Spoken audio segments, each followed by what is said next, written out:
Students, एक बार फिर हम अकाउंट की बेसिक टर्म्स की तरफ आ रहे हैं बेटा। देखिए, जिसने हमारी फर्स्ट क्लास देखी है उसके बाद बेटा ये हमारी सेकंड क्लास है, सेकंड लेक्चर है। बेसिक अकाउंट की टर्म्स अभी हमने पहले पिछली क्लास में लिया था, वो हमारा फर्स्ट लेक्चर था, फर्स्ट क्लास थी। Now going to be second class, second lecture. जिन्होंने नहीं देखा है पहले जरूर देख लें बेटा। ये हमारा है सेकंड लेक्चर, ध्यान रखना चाहिए। जिसने नहीं देखी है बेटा वो फर्स्ट लेक्चर ध्यान से देख ले। ओके, इसमें हम शुरू करते हैं कुछ अकाउंट की बेसिक टर्म्स। Okay great. पहली अकाउंट की टर्म है एसेट्स बेटा। एसेट्स होता क्या है, कितने टाइम की होती हैं, क्या क्या होती हैं। Assets are three type, fixed, current and then fictitious. Fix दो तरह की होती हैं, टेंजिबल और इनटेंजिबल। फिक्स उन्हें कहते हैं बिजनेस में खरीदी हुई ऐसी एसेट्स जो लंबे समय तक हमारे साथ रहें।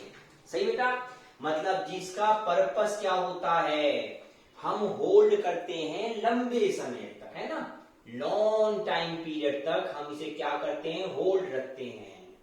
फर्स्ट। दूसरा, इसका पर्पस सेल करना नहीं होता, हम अपने बिजनेस में होल्ड करते हैं। परचेज करने का purpose not to sell, not for sale, not for sale. जैसे हम कहते हैं टेंजिबल उसे कैसे हैं जिसे हम टच कर सकें, छू सकें। बिजनेस में ऐसी कौन सी चीज है, कौन सी एसेट्स हैं जो हम लंबे समय तक रखते हैं, जैसे बिल्डिंग।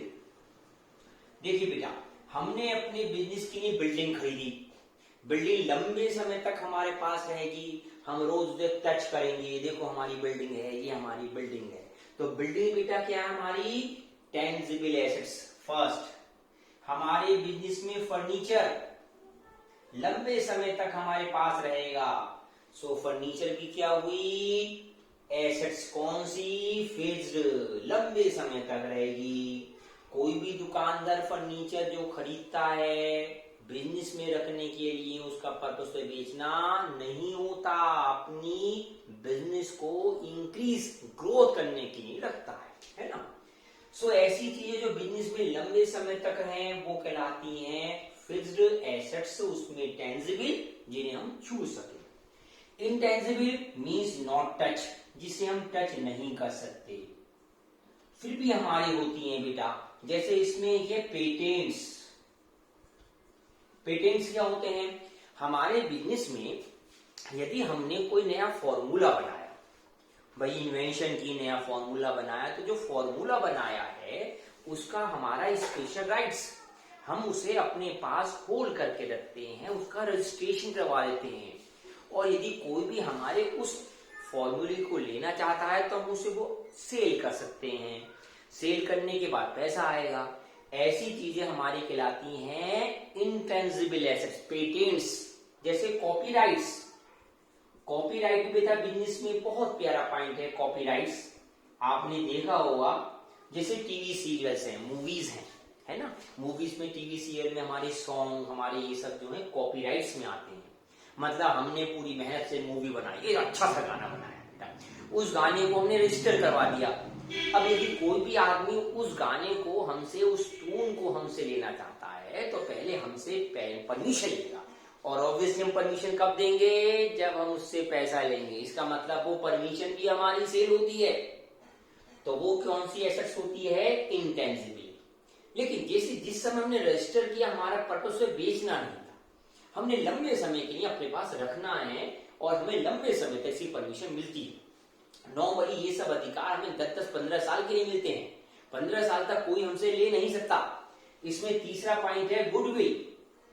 हमने अपना नाम बनाया या नाम खरीदा तो वो भी हमारे लंबे समय तक हमारे साथ रहेगी। करंट कौन सी होती है, करंट एसेट वो हैं जो हमारे बिजनेस में बार बार बदलती रहती हैं, विद इन 1 ईयर, 1 साल के अंदर, विद इन 1 ईयर। ये तो लंबे समय तक हमारे पास रहती है, मतलब इसलिए इसे हम फिक्स भी बोलते हैं। या इसका दूसरा नाम क्या है बच्चों? नॉन करेंट एसेट्स, ये भी कहते हैं। करंट वो हैं जो रोज रोज बदलती रहे। जैसे सबसे अच्छा एग्जाम्पल है हमारे बिजनेस में, हमारे पास कैश, हमारे पास कैश है। अब कैश रोज रोज बदलता रहेगा। आज गले में 10,000 रुपए हैं, कभी 15 हैं, कभी 16 हैं, कभी 20 हैं, 20 आ जा रहे हैं, है ना? तो कैश। दूसरा क्या है? Cash at bank. हमारे बैंक में कितना पैसा है, कितना बैंक खाते में, वो भी हमारी कौन सी एसेट्स हैं? करंट। जैसे हमारे गुड्स, हमारे बिजनेस में रखे गए गुड्स, वो भी बेटा करंट एसेट्स में आते हैं। तो देखो, अगर आप देखें एक फर्नीचर की दुकान है ना? फर्नीचर की दुकान में हमने फर्नीचर खरीदा, किस पर्पस के लिए? अपने शोरूम को सजाने के लिए, और हम फर्नीचर बना के बेचेंगे भी। तो हमने जो सोफा सेट खरीदा है अपने शोरूम को सजाने के लिए, वो हो गया फिक्स एसेट्स बेटा। और जो सामान हमने बनाने के लिए, बेचने के लिए बनाया है, फर्नीचर, सोफा, वो हमारे हो गए गुड्स। तो देखो, जो हमारे शोरूम पे सजा हुआ है उसे हम रोज चेंज नहीं करेंगे, तो that is long term fix assets बेटा। इसीलिए दूसरा नाम भी है लॉन्ग टर्म एसेट्स भी कहते हैं। जबकि जो हमने फर्नीचर बनाया है उसका पर्पस क्या है? बेचना, बना के रख लिया, कस्टमर आज आए, कल आए, परसों से बेच देंगे, तो वो कहलाते हैं हमारे गुड्स। या दूसरा नाम क्या है बेटा इसका? स्टॉक। हम गुड्स भी कह सकते हैं और स्टॉक भी कह सकते हैं। क्लियर? तीसरा पॉइंट है फिक्टिशियस एसेट्स। फिक्टिशियस ऐसी एसेट, जैसे नाम है अवास्तविक। फिक्टिशियस जिसे हम न सेल कर सकते हैं, नॉट सेल, सेल नहीं कर सकते, नॉट टच, जिसे टच नहीं कर सकते, लेकिन फिर भी हमारे लिए एसेट्स हैं। ऐसा क्यों बेटा? मोस्टली इसमें आते हैं हैवी एक्सपेंडिचर। हमारे बिजनेस में हमने जो ज्यादा पैसे खर्च किए हो, heavy expenditures for long term benefits, long term benefits. जैसे देखिए आप, भाई देखिए हमने एक बहुत बड़ी मशीन खरीदी, 10 लाख की मशीन। 10 लाख की मशीन खरीदी, वो कैसी है हमारी बेटा? मशीन तो आ गई, इसमें मशीन हो गई हमारी कौन सी एसेट्स? Tangible assets. अब मशीन खरीदने के बाद हमने अपनी दुकान का, अपने बिजनेस का ब्रांड बनाने के लिए जबरदस्त एडवर्टीजमेंट किया, जबरदस्त बड़ा एडवर्टीजमेंट किया, जिसमें हमारे 10, 20, 15 हजार रुपए खर्च नहीं हुए, हैवी एक्सपेंडिचर खर्च हुआ 15, 16 करोड़ रुपए, है ना? तो वो भी हमारी कंपनी को ब्रांड बनाने में, पब्लिसिटी करने में, सेटअप करने में एक पैसा खर्च किया। तो बिग एक्सपेंडिचर इसका बड़ा अच्छा एग्जाम्पल है। बिग एक्सपेंडिचर्स, जितने हमारे बिग एक्सपेंडिचर्स हैं, एडवर्टाइजमेंट हैं, that is all advertisement, that is all fictitious assets. Okay, so हम देखते हैं बेटा, हमारा टॉपिक था इसमें करंट एसेट्स। एसेट कितने टाइप की होती हैं? एसेट 3 टाइप की होती है बेटा। फर्स्ट फिक्स्ड, करंट और फिक्टिशियस। फिक्स वो हैं जो रोज रोज चेंज ना हो। फिक्स वो 2 तरह की होती हैं, टेंजिबल और इनटेंजिबल। करंट जो रोज रोज चेंज हो सकती हैं बिजनेस में, वो क्या हुई? जैसे हमारे cash, cash at bank, stock. और फिक्टिशियस जो दिखाई ना दे, जो सेल नहीं हो सकती, है ना? सब बातें नॉट सेल, नॉट टच। जब टच नहीं कर सकते, दिखाई कैसे देंगे बेटा? और हमारे हैवी एक्सपेंडिचर्स, वो सब हमारी कहलाती हैं फिक्टिशियस एसेट्स। सो ये हमारा फर्स्ट पॉइंट था। अब देखते हैं हम दूसरा एक इसमें अब बेटा। ओके स्टूडेंट्स, देखिए बेटा, अभी हमने किया था टोटल एसेट्स, इसके बाद नई टर्म है इसमें टोटल लायबिलिटीज।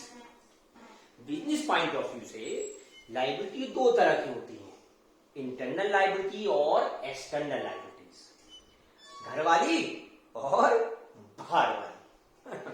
देखिए, हमारे बिजनेस में पैसा किसने लगाया? देखिए, पहले वीडियोस में आपने ध्यान से देखा होगा, हमने बताया है हमारे बिजनेस में पैसा ओनर लगा सकता है या बाहर वाले लगा सकते हैं, है ना?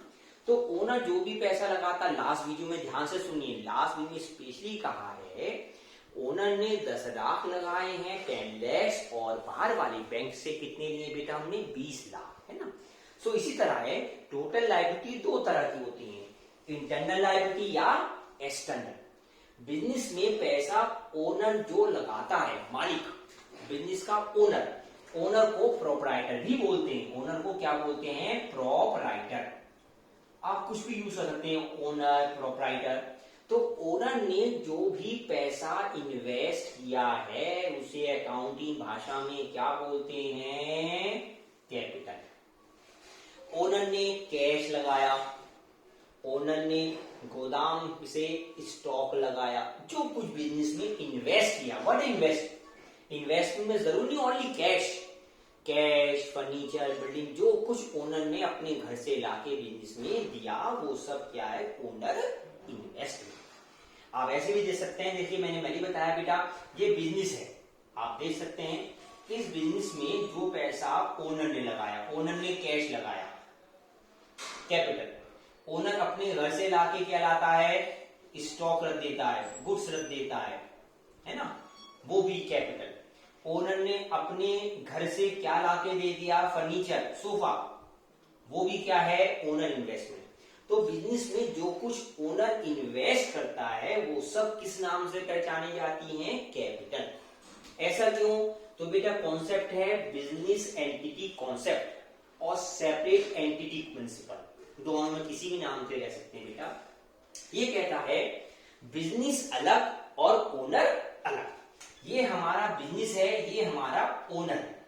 ओनर मुस्कुरा रहा है, कभी हंसता है, कभी रोता है। ओनर ने जो भी पैसे लगाए बिजनेस में, बेशक बिजनेस और ओनर एक ही आदमी ने किया, लेकिन अकाउंटिंग पॉइंट ऑफ व्यू से बिजनेस ओनर को सेपरेट देखता है, दो चीज अलग है ना। तो ओनर जो भी पैसे कैश, स्टॉक बिजनेस में लगाता है, दैट इज ओनर इन्वेस्टमेंट, उसे हम क्या बोलते हैं? कैपिटल। तो what is capital? Whatever the amount cash, stock invested by the owner in the business known as capital. Okay, great. अब एक्सटर्नल लायबिलिटी क्या है?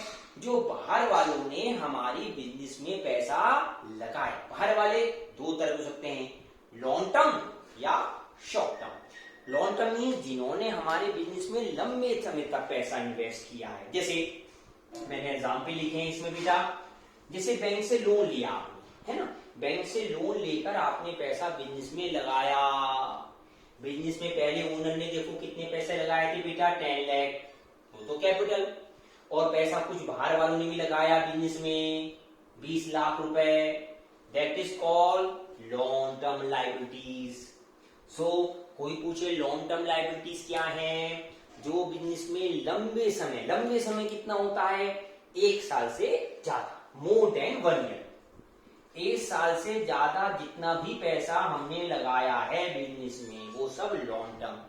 और विद इन 1 ईयर के लिए, केवल 1 साल के लिए, फॉर 1 ईयर के लिए, विद इन 1 ईयर या फॉर 1 ईयर, हमारे बिजनेस में जो पैसा लगाता केवल 1 साल के लिए, वो सब कहलाती है short term liabilities.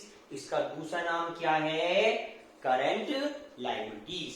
So current liability क्या है? जैसे bank overdraft, creditor, outstanding expenses. देखो दोनों मन का समझो बेटा, बैंक लोन और बैंक ओवरड्राफ्ट। हमने बैंक से लोन लिया, हमने हमारे बिजनेस ने लोन लिया, जमीन को गिरवी रखा, लोन लिया 5-6 साल के लिए, वो कहलाता मॉर्गेज लोन। मॉर्गेज मतलब गिरवी रखकर उधार लेना। बैंक से हमने लोन लिया 6-7-8 साल के लिए, वो कहलाता बैंक लोन, बिना कुछ चीज गिरवी रखे। और बैंक से पैसे उधार लिए 7 दिन, 8 दिन, 15 दिन के लिए या 6 महीने के लिए, वो कहलाता बैंक ओवरड्राफ्ट। तो दोनों में अंतर समझ आ गया बेटा। पहले वाला लोन का मतलब है बैंक को गिरवी रखकर बैंक से पैसे उधार लेना, मॉर्गेज लोन। ये बैंक लोन है, बैंक से बस पैसे लेना बिना कुछ सिक्योरिटी दिए, दैट इज बैंक लोन। और बैंक से पैसा लेना कितने? 1 साल से कम के लिए, 2 दिन, 4 दिन, 10 दिन, 1 महीना, वो सब कहलाता बैंक ओवरड्राफ्ट। क्लियर? सो ये सब हमारे कहलाती है शॉर्ट टर्म लायबिलिटीज, ये लॉन्ग टर्म लायबिलिटीज और ये कैपिटल। तो जब भी हम अकाउंट पे बात करते हैं तो अकाउंट टोटल लायबिलिटीज को दो हिस्सों में बांटता है, इंटरनल और एक्सटर्नल। लेकिन जब हम बात करते हैं किसी चीज की तो उन्हें एक टर्म में, जब भी लायबिलिटीज बोलता है अकाउंट में, तो वो हमेशा एक्सटर्नल की बात करते हैं बेटा। तो जब भी कंफ्यूज मत करना, total liability means both are include, और जब केवल लायबिलिटी है that is called external liabilities. Clear? तो इस टर्म को आपने ध्यान से देख लिया होगा। सो स्टूडेंट्स, बेटा हमने देखा अब तक हमने इस लेक्चर में एक तो हमने डिस्कस किया है हमारी एसेट्स, दूसरा डिस्कस किया है लायबिलिटीज, और कुछ इंपॉर्टेंट टर्म्स और हैं। देखिए टर्म है डेब्टर एंड क्रेडिटर। अकाउंट में डेब्टर में बी साइलेंट होता है, बी की आवाज नहीं आती, इसलिए सिर्फ बोल देते हैं डेटर और क्रेडिटर। तो लेट्स सपोज समझते हैं चीज को क्या है। देखिए बिजनेस है, किसी भी बिजनेस को चलाने के लिए जरूरी है सामान आए और सामान सेल, है ना। तो गुड्स मतलब सामान, गुड्स दो तरह से खरीद सकते हैं, या तो आप कैश पर या उधार पर। बाजार से सामान खरीद सकते हैं कैश पर या उधार पर। तो सबसे पहले आपको क्या करना होगा, गुड्स परचेज करनी होगी बेटा। गुड्स परचेज करने के बाद गुड्स बिजनेस में आएंगी, और उसके बाद इस बिजनेस से गुड्स को क्या करेंगे, सेल भी दो तरह की कर सकते हैं बेटा। आप कैश पर सामान बेच सकते हैं या उधार पर, ऑन क्रेडिट, है ना, दो ही ऑप्शन है। तो जिससे सामान खरीदते हैं उधार पर, वो हमारे लिए क्या कहलाए, सप्लायर्स, जिन्होंने हमें सामान उधार दिया। अकाउंट में यही कहलाते हैं कौन, डेटर्स। डेटर्स मीन्स अगर हमने ए से सामान खरीदा है तो हमारे लिए ए कौन हो गया, डेटर। सही है। अब हमने सामान बेचा, हमने बिजनेस ने कैश या क्रेडिट पर। अगर हम उधार पर बेचते हैं सामान, तो हमारे जिसको भी सामान बेचते हैं कस्टमर है बेटा, है ना। तो जिसको उधार पर बेचते हैं वो कहलाते हैं हमारे कौन, डेटर। तो देखो मैंने स्पेशली कहा बेटा, इसमें कंफ्यूज होना गलत है, फिर सुनने के बाद ध्यान से, ये बात समझाने के लिए था बेटा स्पेशली। क्या बात ध्यान रखनी बेटा, जिनसे सामान परचेज करते हैं सप्लायर्स, वो कहलाते हैं क्रेडिटर्स, और जिसको सामान उधार बेचते हैं वो कहलाते हैं डेटर्स। इट मीन्स इन्हें, क्रेडिटर को हमें पैसे देने हैं, आज नहीं तो कल, कल नहीं तो परसों देने हैं। तो ये हमारे बिजनेस के लिए क्या बन जाती है, लायबिलिटीज, क्योंकि हमें इनके पैसे देने, आज नहीं कल नहीं परसों, दो चार दिन बाद तो देने ही, महीने बाद देने। और जिनको उधार माल बेचा डेटर, वो बिजनेस के लिए क्या होते हैं, एसेट्स बेटा। और कौन सी एसेट्स होगी बताइए बेटा, फिक्स, करेंट या फिक्टिशियस। यस, जल्दी हरी आप बोलिए बेटा, शाबाश। क्योंकि इनका पेमेंट हमें 1 साल के अंदर करने ही करना है। तो ये कौन सी एसेट्स कहलाती हैं, करेंट एसेट्स। सो ये टर्म क्लियर। फिर दोबारा रिपीट कर दो बेटा, बिजनेस में हमने गुड्स खरीदे कैश या उधार, जिनसे उधार खरीदा वो कौन, हमारे सप्लायर्स, और उन्हें अकाउंटिंग की भाषा में क्या बोलते हैं, क्रेडिटर, है ना, क्रेडिटर। और जिनको उधार सामान बेचा है कैश में या उधार पर, जिनको उधार पर बेचा है उन्हें क्या बोलेंगे, डेटर, डेब्टर्स। सही है। अगर उनसे बाद में पैसे मिल जाएं तो बल्ले बल्ले, और नहीं मिले तो पैसा हमारा डूब गया। और जिनसे पैसा डूब जाता है, डेटर में से कुछ पैसे नहीं देते, नालायक होते हैं, पैसे नहीं देते नालायक, तो इनसे बोलते हैं बैड डेब्ट्स। तो तुमसे कोई भी पूछे बैड डेब्ट्स क्या है, मीन्स ऐसे कस्टमर जिनको हमने उधार सामान बेचा था और उन्होंने हमें पैसे नहीं दिए, हमारा पैसा मर गया, डूब गया, बिजनेस को क्या हो गया, बताओ बच्चों, loss. That is called bad debts. B silent रहता, ध्यान रखना, बी इसमें क्या रहेगा, साइलेंट। क्लियर। देन एक वर्ड है एक्सपेंसेस। बिजनेस में एक्सपेंसेस बहुत से होते हैं बेटा, है ना।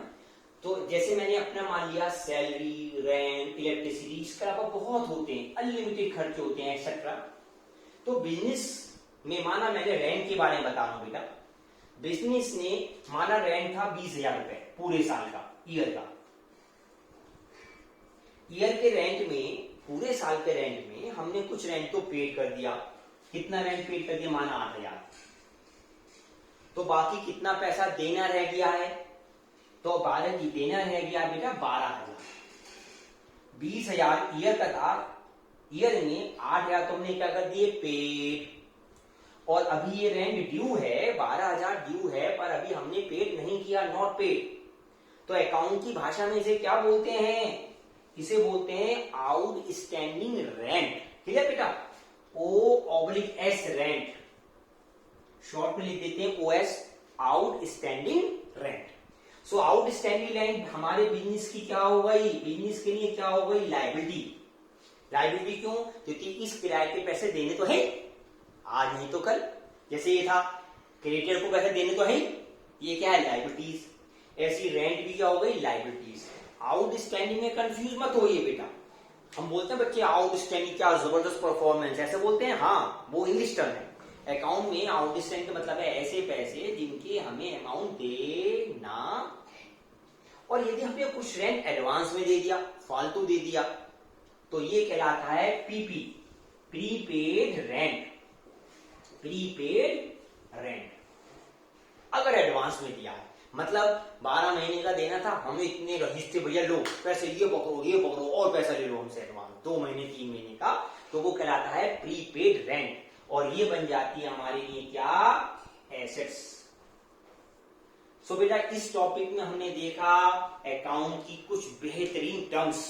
उन टर्म्स को आप ध्यान रखिएगा। पहली वर्ड टर्म थी हमारी आउटस्टैंडिंग।